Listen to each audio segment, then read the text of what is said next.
I'm speaking in good faith today with Jeff McCullough, who's the host and producer of the YouTube channel Hello Saints. Jeff, thanks for coming in today. Thanks for having me. It's good to be here. Jeff records on YouTube his journey as an evangelical pastor learning about the Church of Jesus Christ of Latter-day Saints, and recently he and his wife relocated to Utah. Jeff graduated from the private Free Methodist College, Greenville University, with a degree in audio and video production, and I'm so fascinated by your YouTube channel. And are you surprised by how quickly it has grown, how much it has grown? Oh, yeah. Incredibly surprised. I've often stated how this was a side project for me. I mean, I was pastor vocationally full-time, so this was just going to be a side passion project. And the fact that it has resonated with so many people has been a pleasant surprise. You know, Krister Stendahl famously had his 3 rules for interfaith conversations. And one of them was, if you want to know what someone believes, talk to an adherent. You do this interesting thing that you call fight criticism with curiosity. Can you talk to me about that? Yeah, absolutely. So my wife actually has a background in professional counseling and therapy.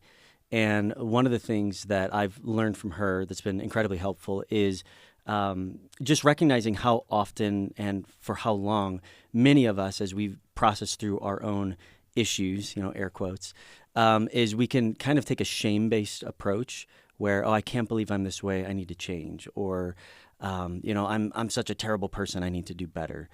And there's a counseling modality called internal family systems. Right. That is essentially looking at the different parts that make us who we are, and rather than shaming ourselves, to be inquisitive and compassionate.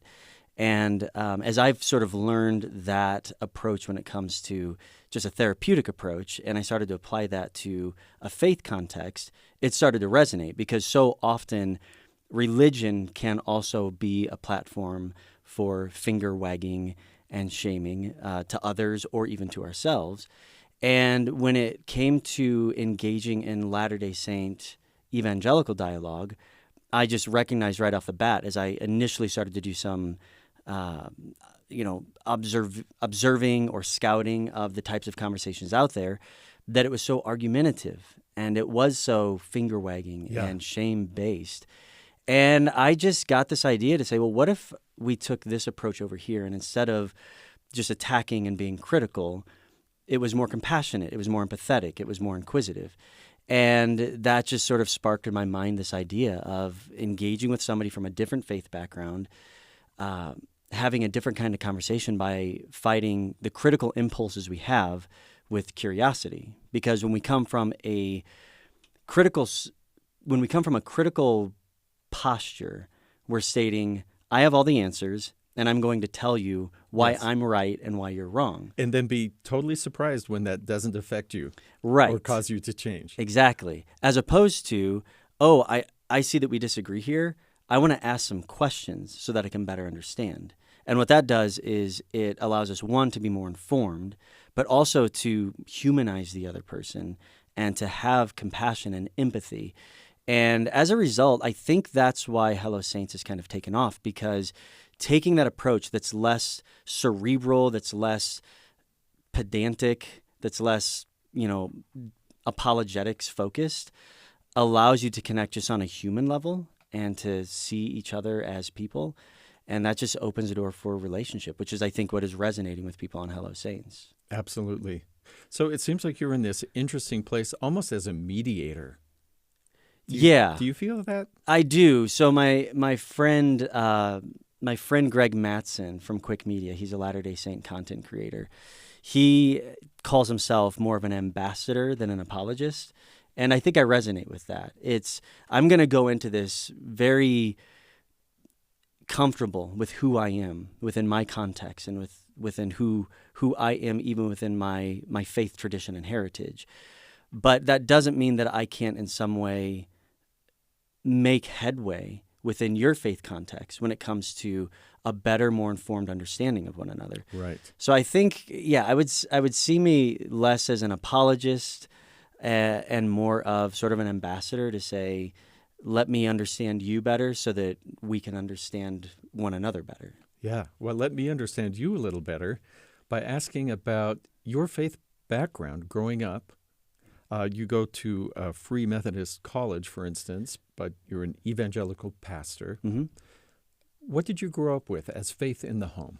So there's a lot of confusion when it comes to understanding various Protestant denominations and what is evangelical and what isn't. And when I say there's a lot of confusion, it's not just with Latter-day Saints. Even within the Protestant community, there can be some confusion. But essentially, just think of the Protestant tradition as multiple groups or denominations that agree on fundamental doctrine that we believe is core to what the Bible teaches, but that there are still secondary issues that the Scriptures allow us to disagree on.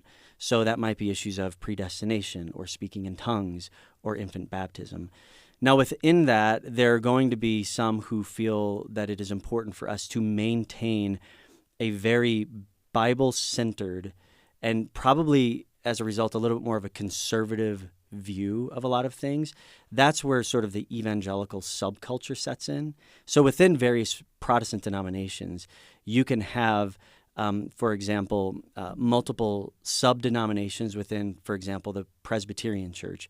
But some of those groups are more evangelical and others aren't. Some look a little bit more historical, and they might even have more liberal leanings, as opposed to other groups within, again, just with the Presbyterian tradition, that holds a little bit more of a traditional view of the Bible, and as a result, it sort of impacts lifestyle and politics and some of those other things.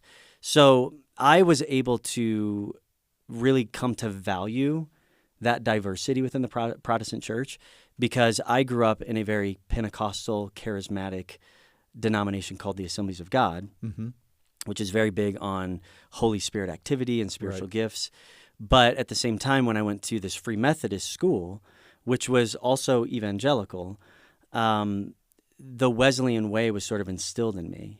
You know, these are Enlightenment thinkers who are all about, let's question everything. You know, the Wesleyan quadrilateral about taking reason and experience and the Bible and all of these things to inform how we understand things. So I, as a result of that, coming from sort of these two traditions that are in some ways similar but in other ways different, exploring and interacting with other Protestant denominations. My main mentor in life is a Presbyterian. I went to a Baptist grad school. I'm ordained with the Christian and Missionary Alliance, which is where I'm a pastor. And I sent my kids to a Lutheran school for 6 years. So I've learned to just embrace and value, like you would a stained glass window, the various pieces that might be shaped differently and might even have different colors, but make up sort of a beautiful representation of the body of Christ. That's the image I was just about to bring up, that sometimes we may start thinking of the body of Christ as the various people within who we see every Sunday. Right. But to think way bigger than that. Right. And that's not to say that there aren't jagged edges. That's not to say that you that can't. That fits with the stained glass as well. It does. So. It does. And you might cut yourself from time to time, and there might be, harder lines between certain denominations than others. But that's okay, because the only other alternative is that we perfectly fit together and everybody's the same. And that sounds kind of boring. So You might even say that some of the jagged edges are necessary to make up the full picture. And I think becoming comfortable in that space has helped me as I've broadened out further into the Latter-day Saint tradition to basically say there's nothing to be afraid of here. It's okay if there's going to be differences, and to be comfortable just exploring those and understanding those, even if I don't agree with them, to still make this effort to see, well, where and how does this fit, which is sort of this process that I'm in on Hello Saints. So you grew up being taught about God. Oh, yeah. Did you always believe that? Or have to go through a question of, okay, here's what I was taught. Now I'm old enough, I've got to figure out, is this really what I believe? Yeah. Do I have either evidence or feeling or whatever it might be that would cause you to? to have faith? Yeah, so in the Protestant tradition, we hold Scripture as central, as the revelation of God as far as who He is and His heart, what He's about, what is His mission. My catechizing or my growing up learning the Bible was always something I was very comfortable with within the Protestant tradition. And, that requires time reading the Scriptures, letting people teach you the Scriptures, and really commentating on it, helping understand what does this mean and how does it apply, and how does this help us see God more clearly and His mission more clearly. And that commentary is really important. But there's also a saying in the evangelical tradition that says the greatest commentary of the Bible is not written on pages, but is lived out in a life. Yeah. And I had two parents who very much demonstrated who God was, not just in what they said they believed, but how they lived. And that commentary was a great testimony of who God is and what He's about. I saw the heart of God in the heart of my parents. In the relationship with each other, in the relationship with me and my brothers. So I think that growing up in that home with parents who didn't just instill religious truth in me, but lived out a relationship with Jesus before me, they're modeling that. They're modeling that. And it's really always been sort of central to who I am. So then whenever I do go to college and I'm at a Wesleyan school where we're questioning what do we believe and why we believe it, and I go through a season of doubt, and I start to question what I believe, which I had to. I had to make it my own, which required a bit of deconstruction. Right. I had a firm foundation to stand on, and my parents were just there giving me the space to find my way and to truly live in an incarnational sense a relationship with God so that I wasn't just going through the motions. And as a result, I think that that foundation, along with the ability to sort of question what I believe and why do I believe it, became just sort of reinforcement to this very personal relationship that I not only have with the Lord, but love to sort of emulate and live out in my relationship with my wife and before my kids. All of those things are central before Jeff is a pastor. Yeah. Or before Jeff is a YouTuber exploring another faith. So, that centrality of a relationship with God has always been central to who I am. Well, that phrase, relationship with God, that becomes very personal. It's something that you can't really just hand to somebody else. You have to experience. But I'm wondering, can you put into words what that is for you? That you call your relationship with God? Is it a prayer relationship? Is it seeing how things work out in life? Or it could be whatever it is for you. Sure. Yeah, I think there's a couple different angles that I would look at it from to sort of define that. The first is just recognizing the faithfulness of God in my own life as I've pursued Him. One of my favorite books by a Protestant author. His name is A.W. Tozer. He's actually a Christian Missionary Alliance guy. But he wrote a book called The Pursuit of God. And it's all about the fact that we were created to be in God's presence. We all intrinsically want that. So as a result, in a fallen state outside of the garden, where we don't have everything that God intends us to have, we're reaching for Him. And we reach for the wrong things a lot of times. So for me, I reached for, even though I grew up in a Christian home, I was still trying to find satisfaction in earthly things, carnal things, fleshly things, even things that are good, like a relationship with a girlfriend or a wife, always finding those things to fall short. And it wasn't until I was willing to fully surrender anything and everything to the Lord and to fully turn my life over to Him and realize that I didn't need to try to obtain or to apprehend meaning and purpose in this life, but that He is pursuing me. And I open myself up to that, and I start to understand more of who He is and who Jesus is and why that is all fulfilling. That is sort of the arena in which the Lord invited me into, where there's this sort of, as I pursue him and he is pursuing me, it begins to feel like a relationship. So for me, it's when I was 14, kind of came to this realization that God doesn't want my religion. He doesn't want my religious activity. He wants my heart. You know, the scriptures talk about sacrifices I don't desire, but a broken and contrite heart. Right. He wants our heart more than he wants our religious activity. And that was a light bulb moment for me. And something changed in me. Something transformed. It was a spiritual awakening. My eyes were open, and I began to see everything completely different. Everything had different meaning, had different purpose. I had more compassion for other people and a desire to help other people see who God is and what he desires for them.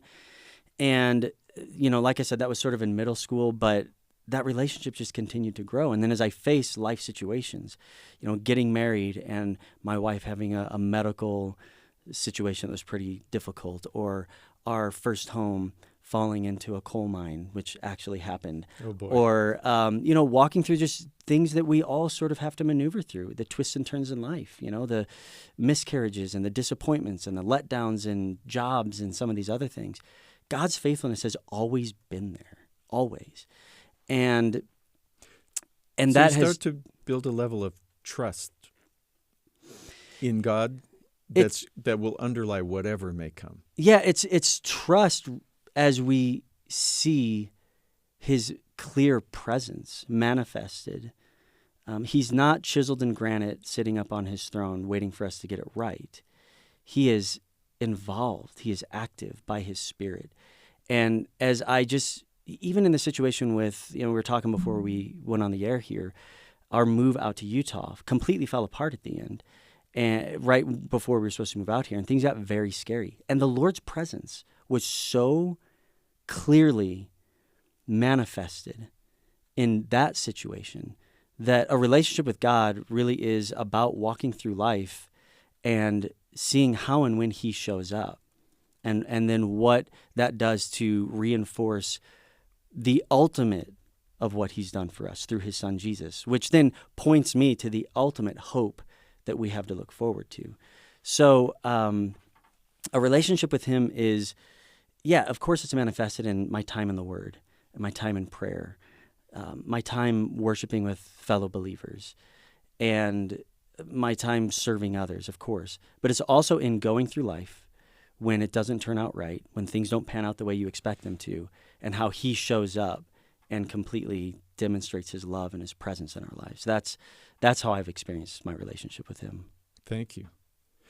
That's very energizing for me when I hear people describe that, because it pulls out my own experiences that I lean on and that I chalk up to. This is God's presence and God's Spirit working in me. We are really interested in good faith because we talk to people of different faiths, even totally different denominations or faiths, traditions other than Christianity, about how people see their Creator working in their lives. And so that's what was so appealing, because you have this interesting interfaith aspect to what you do, both the curiosity and then kind of presenting it to people who may not have the time to do what you're doing, but are interested. Yeah. Who is your audience, and has it turned out to be who you thought it would be? My audience is primarily Latter-day Saints. Interesting. That's not what I was expecting. That was my guess. I was anticipating it being sort of an even split between either devout Latter-day Saints or Latter-day Saints who might be going through a deconstruction. I mean, a lot of this came up for me during the pandemic, when faith deconstruction or church deconstruction really hit in a lot of faith groups. All over. Yeah. And so I figured it would be individuals in the Latter-day Saint world and also in the evangelical world who were either devout, wanting to learn more about Latter-day Saint tradition, or maybe even evangelicals who were in their own deconstruction, trying to understand what other people believe. But I know it's very clear that my primary audience is a Latter-day Saint, mainly devout, but some not quite as either devout or maybe even some who are questioning what they believe. And are they curious, like, oh, here's an outsider's view. I'm curious to know what that view is. Is that what draws them? Yeah, I think it is. And I also think that it's tied to the fact that I'm taking this approach that is non-threatening. So often it's like, okay, you're from a different faith background. Why are we talking about religion then, right? It's almost like in a political sense, like, oh, you're of a different political party than me. Okay, so how do we talk about this? Yeah, we can't possibly have any common ground. Yeah, like what is there to talk about? We disagree. We're just going to argue. And I just refuse to do that. I think that, again, we can have the courage to be honest about what we believe and to be at peace there. Mm-hmm. And I think that's another aspect to what I think people are resonating with, is that I'm not trying to drag you out of your church, even though I'm from a different faith background, nor am I trying to join your church. Right. We can have this conversation and allow there to be, and this is a really important word I don't use very often, but it really is at the heart of this. Let's maintain tension. Tension is good, because what it allows us to do is to remain true on one end and true on the other end, and to sort of explore the middle there. It doesn't have to require me to rush to your side or you to rush to my side. Do you feel like you have to teach people how to hold that tension and not go to either contempt or criticism? Is that a skill that we have to learn as believers or people in general? It's a skill that I'm still learning. There's a reason why I use the word fight when I say fight criticism with curiosity. Criticism is a powerful force in our lives, and we all do it naturally. We don't have to try. It is just an intrinsic go-to when we feel pressed or when we disagree about something. That's why we have so much contention in social conversation or political conversations or religious conversations. So for me, yeah, I mean, what I'm doing is I'm putting on display my own attempt to fight a very natural criticism that I could have. In fact, I released a video last fall where I was basically just being upfront. Like, I used to have an incredibly harsh, critical idea about Latter-day Saints. And I would say harsh things about Latter-day Saint beliefs and traditions.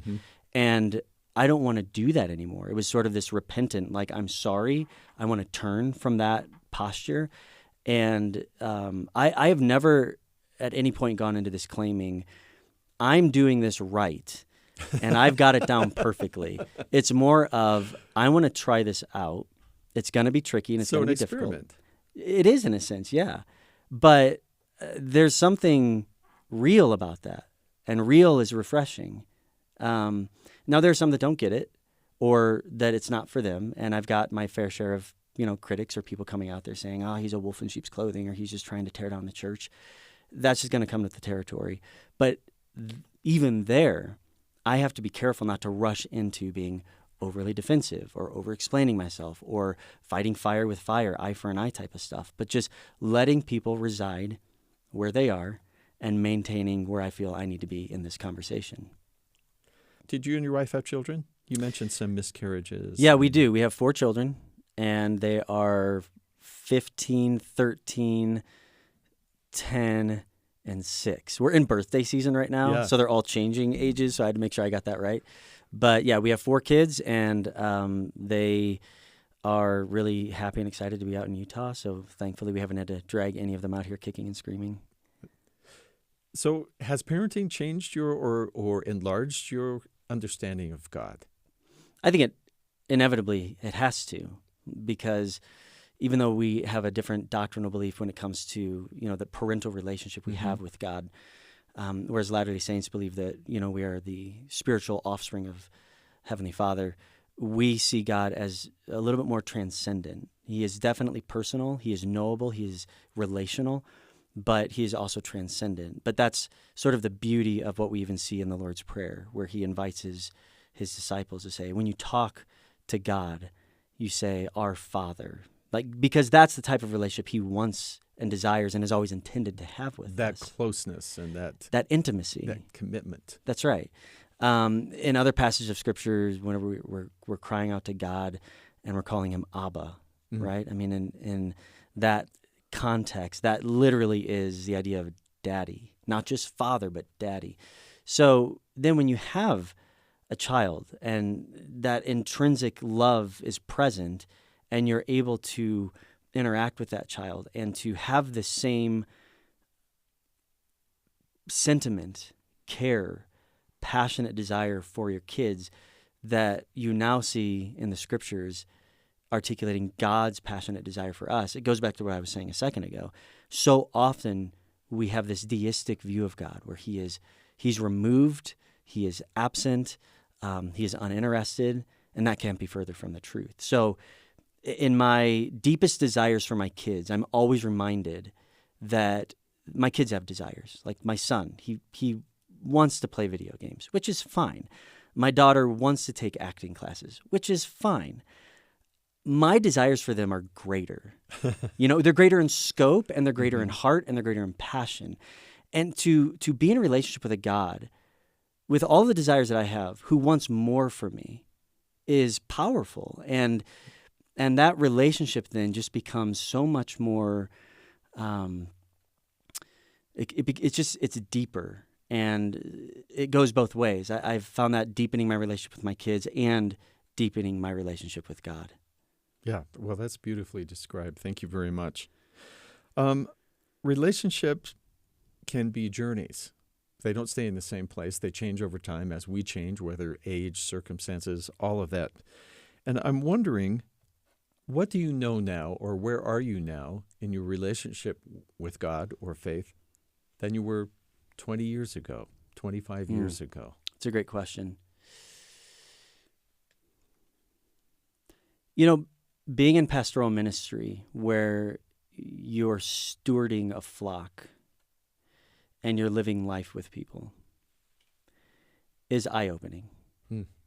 Because when we are in Sunday school or when we're going to church week after week and we're hearing sermons or we're hearing these perfectly produced songs articulating the greatness of God, all things that are true, but in a sense, cleaned up, sanitized, processed, refined. In tune. That's right, in tune. And that's not life. Life is dissonant, and it is messy and unexpected.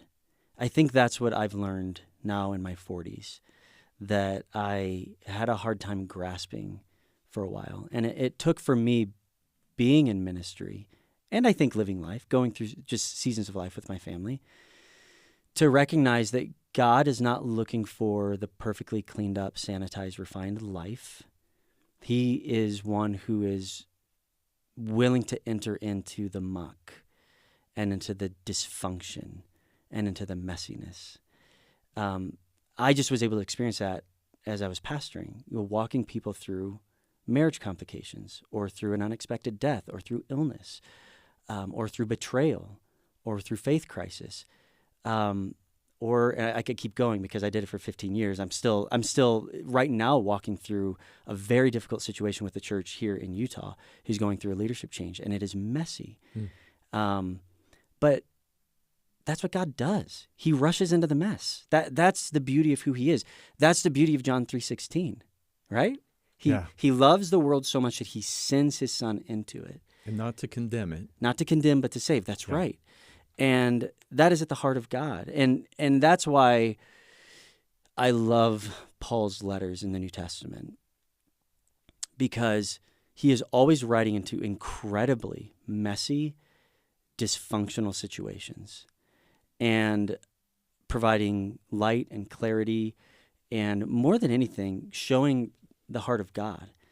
And I think I'm realizing that more in my journey, whether you're looking at Paul's letters to groups of believers who weren't getting it right and really needed to have some mess cleaned up and to see God more clearly and to surrender more to Jesus so that they could be in deeper relationship with him. But then I look back at the Psalms and I see the same thing, how raw and honest David was as he's crying out to God, and how God can handle that. He can handle our messiness. He can handle our honesty.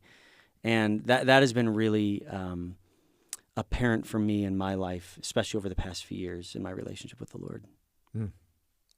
We're at 30 minutes. Do you have time for a few final questions? Plenty. Yep. Thank you so much. because you're exploring with curiosity a tradition other than the faith you grew up in, do you have a few books you might recommend to our Latter-day Saint listeners to know more about where you are coming from?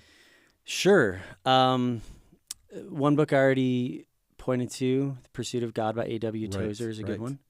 There's a book by a man named Dallas Willard called The Divine Conspiracy, which is just a really beautiful articulation of the heart of God and his plan for saving mankind.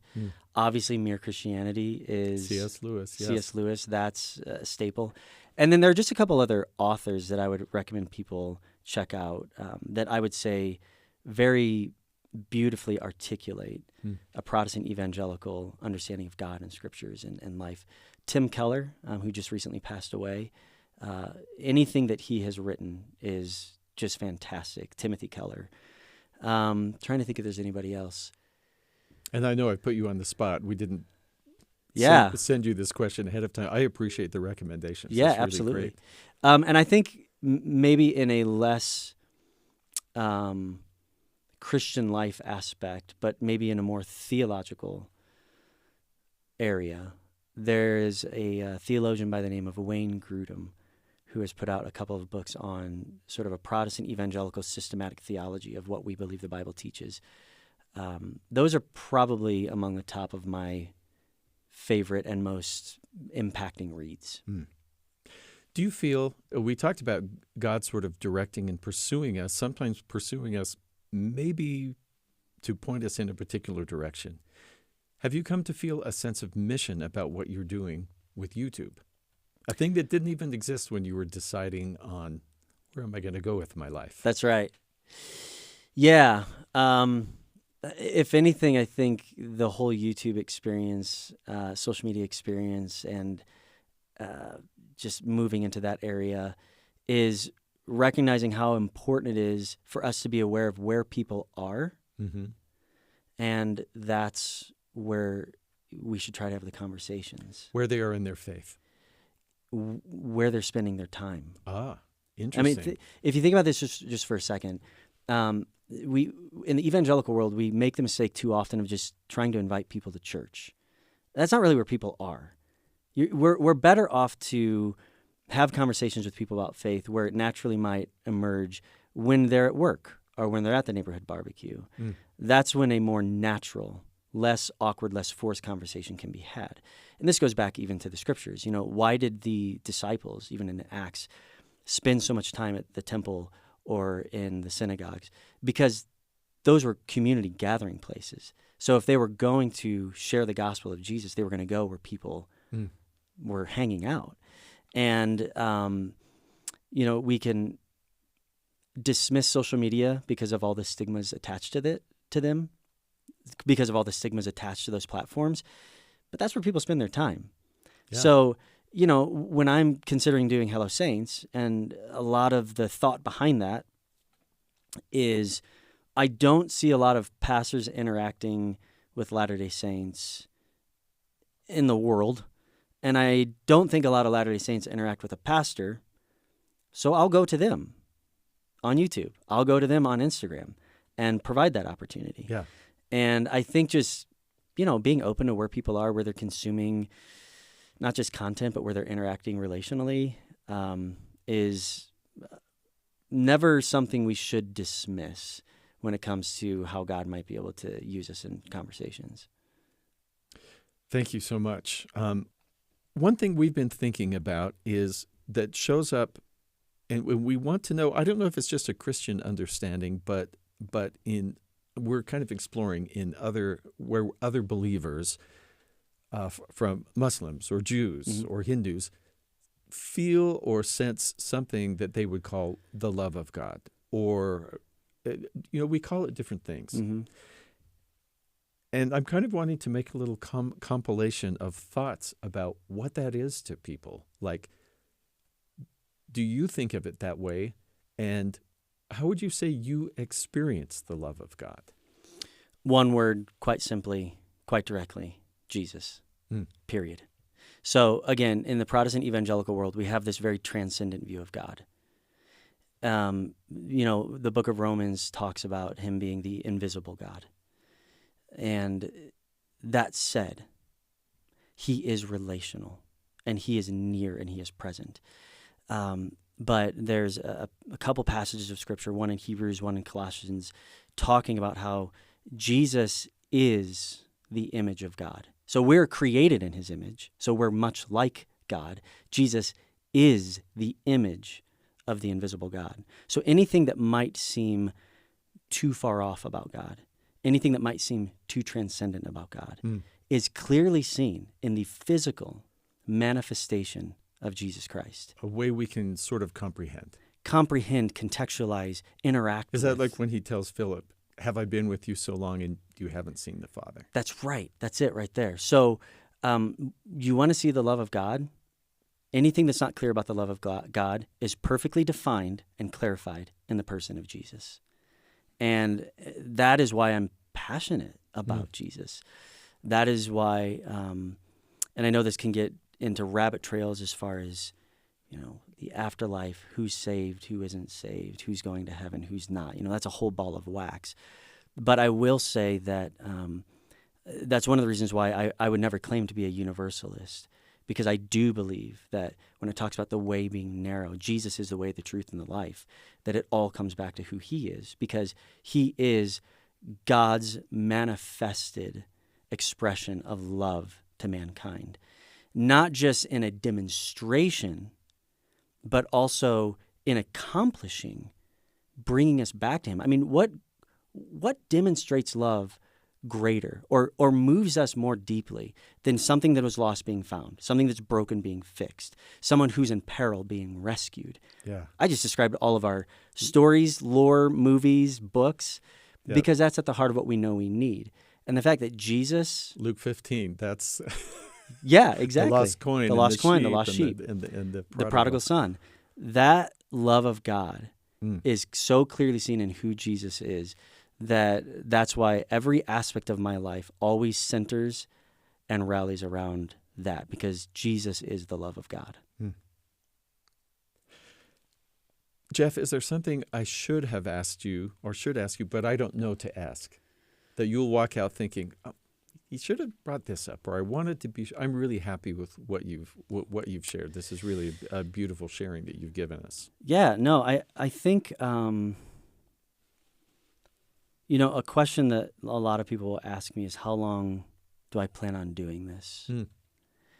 And or do I plan on moving beyond, a Latter-day Saint conversation into other faith groups, whether it be Catholicism or Judaism or Jehovah's Witnesses? Right. I don't know. So I don't know if you want me just to go ahead and get into it. Okay. And my answer to the first question, how long am I going to do this, is as long as there's a willingness to have a conversation. And there's plenty to talk about. I'm learning. That's a big part of what Hello Saints is. I'm exploring. There's a lot to explore in Latter-day Saint tradition. There are a lot of beliefs, there are a lot of scriptures, there's a lot of history, there's a lot of culture. Now that I'm in Utah, I'm experiencing a lot of that firsthand. So as long as there is... I want to say congratulations, and also, I'm so sorry. Everybody has that stigma attached to where they're from. I could say the same thing about St. Louis.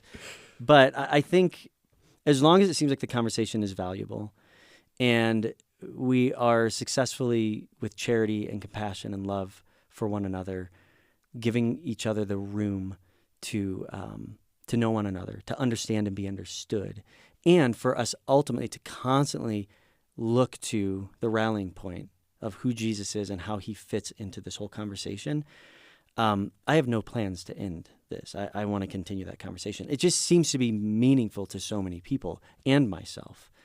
I moved out here, for crying out loud. So as far as exploring other faith groups, maybe. I think one of the ingredients to the secret sauce of Hello Saints is that I really want to do this. Like I felt a draw toward understanding the Church of Jesus Christ of Latter-day Saints. I don't want to just go through the motions and say, okay, now I have to try to do this with another faith group.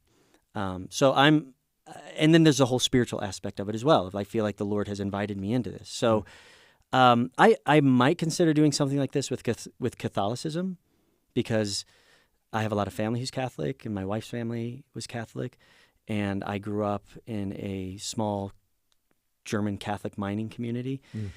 So there could be some interesting content there, but we'll see. For now, I'm enjoying understanding the beautiful, vast, strange, and fascinating world of the Latter-day Saint tradition.